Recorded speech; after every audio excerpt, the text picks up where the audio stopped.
When I first came here as a 7-year-old in 1962, Raby Bay here in southeast Queensland was a broad mudflat.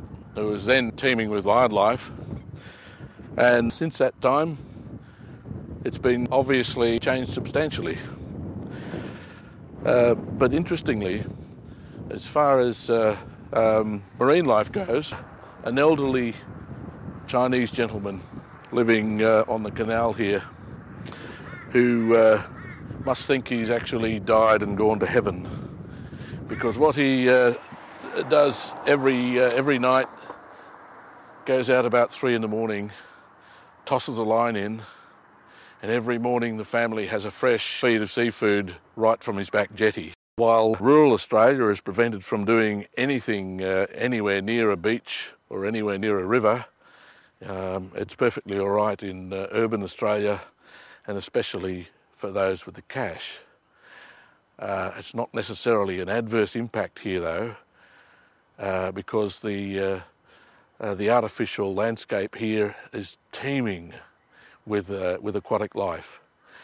The reason why people are warned not to swim in canal estates because of the sharks is because the sharks are the top of a very productive food chain.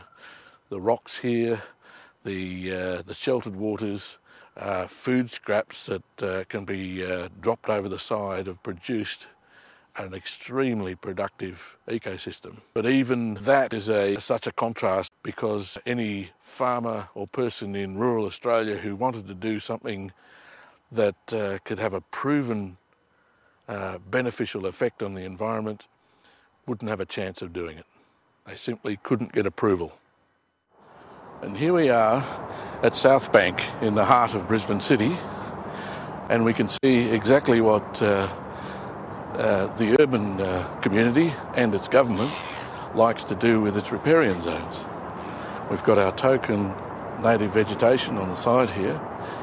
The decision makers up here in that building are the ones who are setting the regulations for the rest of Queensland.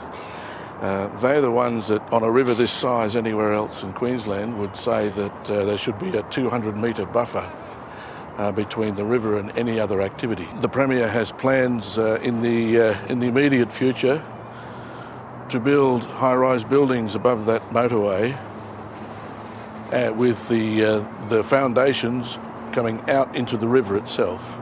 So clearly, there's one rule for the city, there's one rule for the country, there's one rule for the government, there's one rule for the community itself. So here we are. I wonder if we could get away with this on the Barcoo, the Condamine or the Fitzroy. Highly unlikely. What we have is one state, one government, two standards.